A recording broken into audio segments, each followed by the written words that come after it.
is up there, YouTube? Matt here again, and we got a little special one for you today. We're gonna do us a one-day build. Happy Thanksgiving, by the way. I was door dashing a little bit today after dinner, and the amount of food I took to single individuals really kind of like it made me sad. So appreciate who you have and what you have around you, because you could have nothing. But happy Thanksgiving to you. If you are alone, you're not alone. I'm here with you and I love you. But on today's adventure, we have a Wheelhorse 657. Robert picked this guy up. I don't know what he paid for it. I think he got a pretty good deal for it. It runs and drives, but the electrical system is real shit. The compression also real shit, and we just didn't want to get into it. Running, I believe it's original Kohler engine there, and charging system. I'm not sure if this is all original or if this is aftermarket. I don't know a lot about this tractor. To be totally honest with you, I don't know shit about this tractor. All I know is that compression's low, charging system sucks, wiring sucks even more. Excellent candidate for a swap. And we were watching YouTube like everybody else, and we saw those Amazon $199 diesel engines. And after Robert and I talked, we said we have got to put one of those in his Wheelhorse. Now, at the time we bought it, it went from $199. I think he paid about $240. So they have gone up, but still, sub $250 for a diesel engine is pretty ridiculous. And they seem to have pretty good results in other YouTube videos. So we are going to diesel swap this guy. None of it's in English, so should be fun to translate. No point in screwing around though. The engine, we know, is going to take up a lot of space, so I have to make a lot of space. So we need to pull damn near everything. I'm going to pull the original Kohler engine, the generator, the crazy exhaust. I don't know. I'm just going to start taking this apart.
Well, that's going to be it for tonight. I was hoping I could rob the generator pulley here off the old engine and put it on a new engine, but the generator's got a 17 millimeter bore and the engine's a 20 millimeter bore.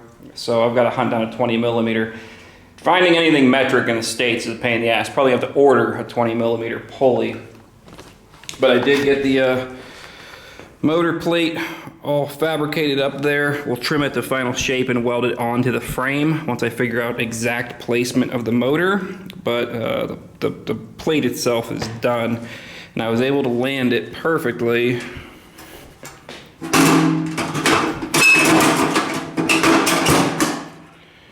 Where it all still fits under the hood exactly as it needs to.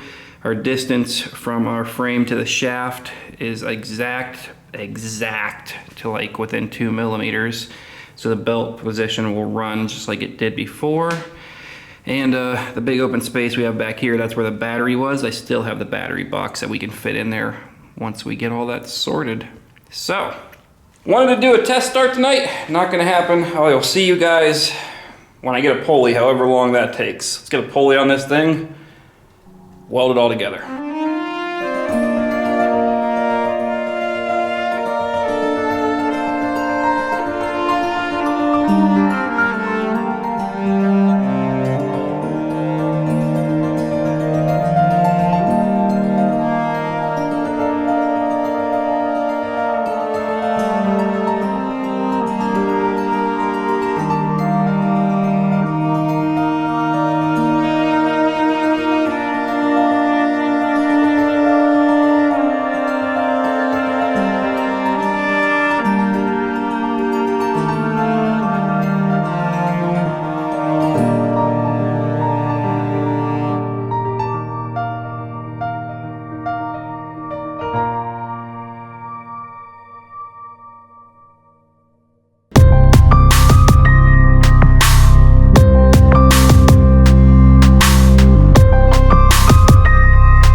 We are ready to start.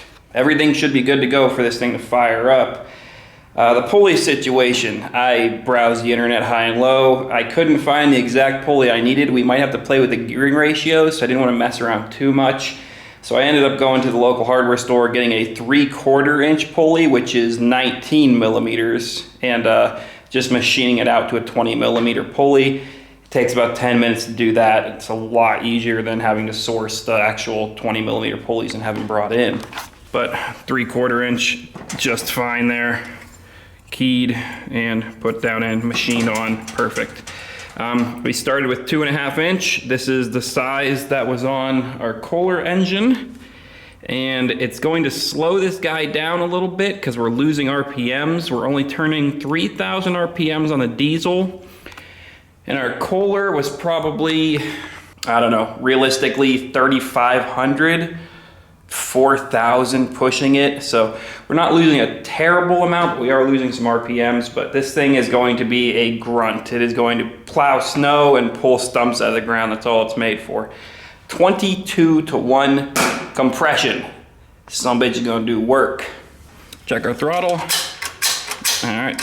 Throttle is closed. We want it to be in the idle position.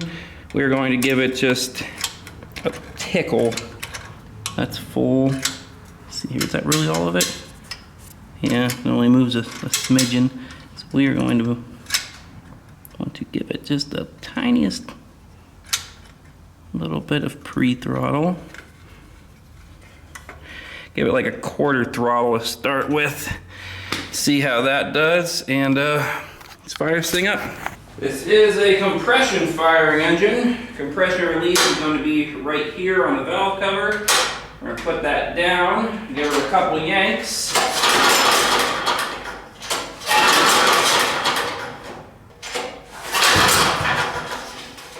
I heard her pop. She wants something.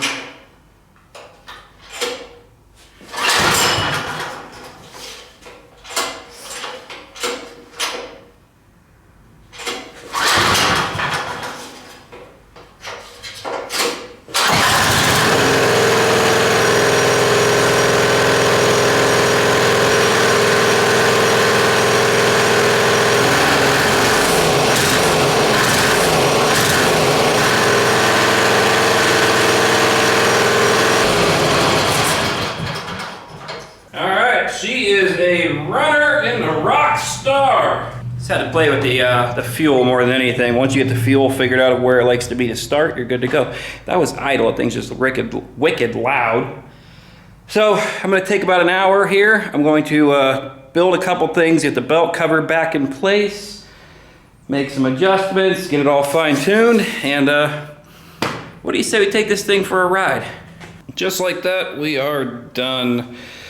Got our belt guard on, took some parts from the old engine there, put the belt cover on there to keep it from jumping off the pulley, and just fabricated up a real quick bracket there to hold the belt cover on.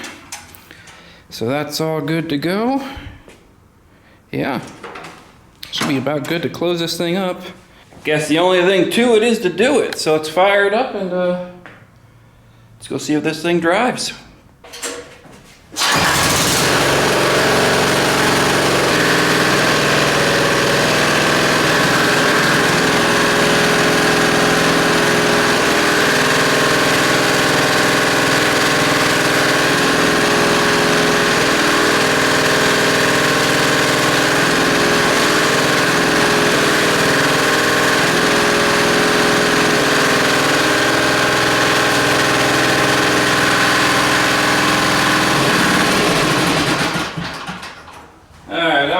About that.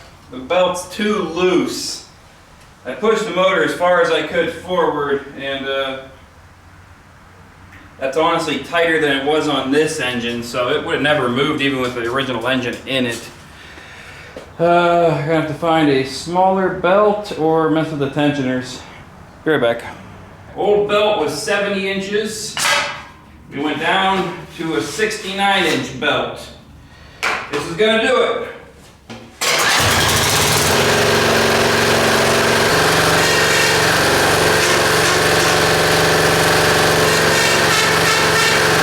Back to the store, I guess, before they close. Another 70. But this one's fresh, not stretched out, so hopefully this does it. If not, I have to wait till tomorrow and start playing with pulley sizes, I guess.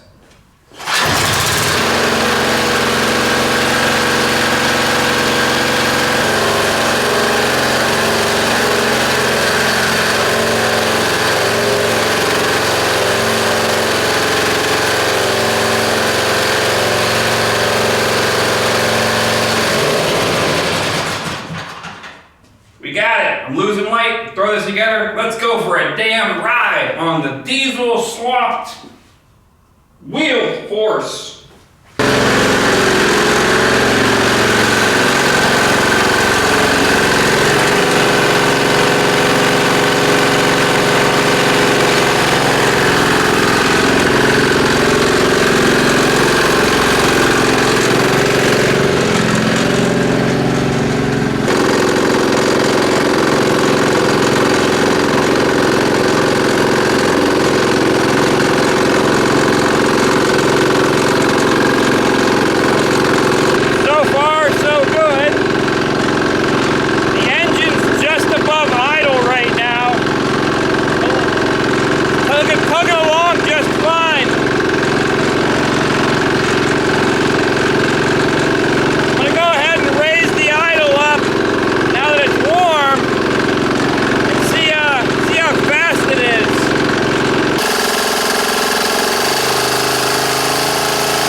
22-to-1 compression, 1-pole start. I am in love with these engines. I cannot believe you can get such a great deal and get a diesel like that for 199 bucks. Granted, the price went up. It's a little over 200 now, but I'm sure they're still out there for 199. These come in all different colors with different names attached to them. There's red ones, there's orange ones, there's what have you, but it's all the same exact small diesel engine. And damn, does it? It works. It just works.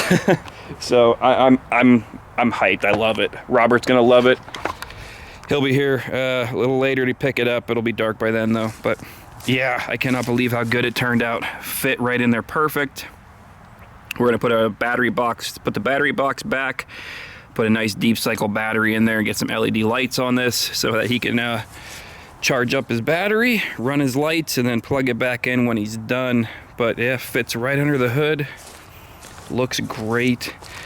You can even pull start it with the hood closed because it's out perfectly. But I love it. There you go, guys. One-day build, diesel swapped wheel horse. I want more of these engines. I want to do a go-kart out of one of those. The torque that little bastard has, that idle, it just tugs that tractor around like it's nothing. And you bump the throttle up and it really pulls. I can't wait to see what this thing's made of. I have a feeling it's going to eat belts long before it runs out of torque to push things. So love it. Can't say enough. Thanks for following along. I'll see you guys in the next one. Stay safe, stay healthy. Happy late Thanksgiving.